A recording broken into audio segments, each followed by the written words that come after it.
Hi guys, welcome back to my channel Rejoice Chinwendu Special TV. Today ihe anyị ga-amụ bụ Engligbo. Say after me, Engligbo. Yes, Engligbo. If you are a beginner here, you have to start learning Igbo language by mixing Igbo and the English together. That is what we call Engligbo. Yes. Before we go into that, please hit the like buttons and subscribing bell to follow us each time we upload a new video, okay? Our topic says learn how to speak Igbo as a beginner using Engligbo. Bịa here. Instead of you to say come here or bịa ebe a, say bịa here. Chere there, my friend. Instead of chere ebe ahụ or wait for there. Wait for there. Chere ebe ahụ. You see, chere there, my friend. Instead of chere ebe ahụ, enyi m. Many times they will use this Engligbo to give instruction like order. Chere there, my friend. As if they are commanding someone. Hapụ that thing. If you go to park where they are loading buses, you can be hearing this kind of Engligbo. Hapụ that thing, my friend.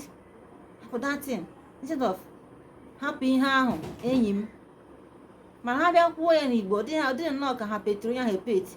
Onye na ha bịa kwuo ya n'Engligbo. Hapụ that thing, my friend. Bịa na yard m. Instead of come to my yard or bịa n'ụlọ m. Nọdụ there. Instead of nọdụ ebe ahụ. Nye m key moto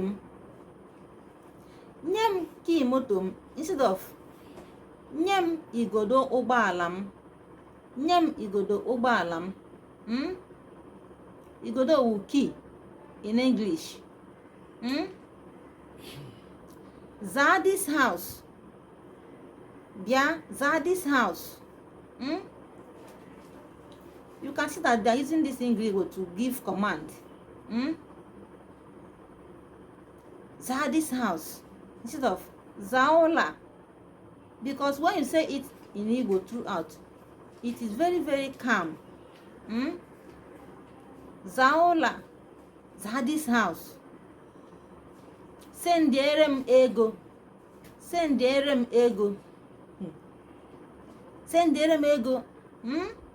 Instead of zitere m ego.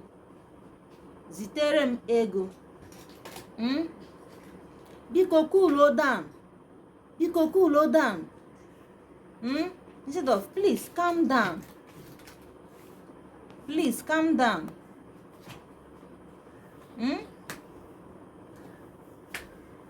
Nke ọzọ bụ nye m ekwentị m n'Igbo. Nye m ekwentị m. Ha sị nye m my phone. Engligbo. Nye m my phone. Instead of give me my phone or nye m ekwentị m. Onwere onye na-amazi na phone bụ ekwentị n'Igbo. Ihe ọbụla kwa hụ phone. Anyị na-ahọzụrụ. Instead of anyị na-agba mbọ. Onwezi onye na-asụ asụsụ Igbo, ọkwa Engligbo. Anyị na-ahọzụrụ.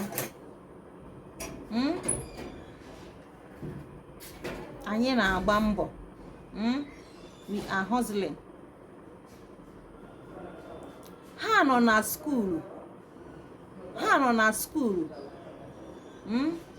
They are in the school. Maọbụ ha nọ n'ụlọ akwụkwọ. ha nọ n'ụlọ akwụkwọ, ha sị ha nọ na school Engligbo. Nye m earring m, nye m earring m, nye m earring m, instead of nye m iyeri m, nye m iyeri m. Ahụ m nidikwara ego, ahụ m nidiri ego, ahụ m nidiri ego, instead of ahụ m chọrọ ego, si ahụ m nidiri.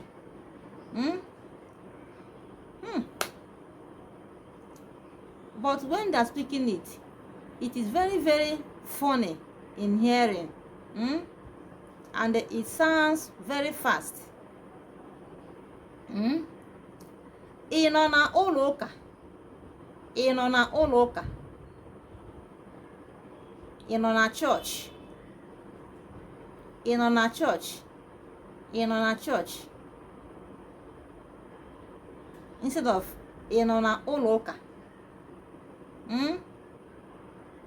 Mechie the door, mechie the door, instead of mechie ụzọ ahụ, mechie ụzọ, ma ọ mechie ụzọ ahụ, asị mechie the door Engligbo.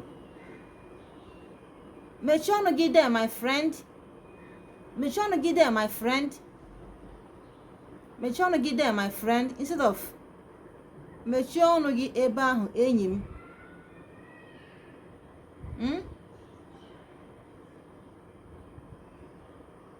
Ngwanụ tụsara anyị ihe ozizi a dịka onye na-ebido ebido. As a beginner learning Igbo language, you can be using Engligbo. It is acceptable, because it will help you to learn it faster. Bye. Love you all.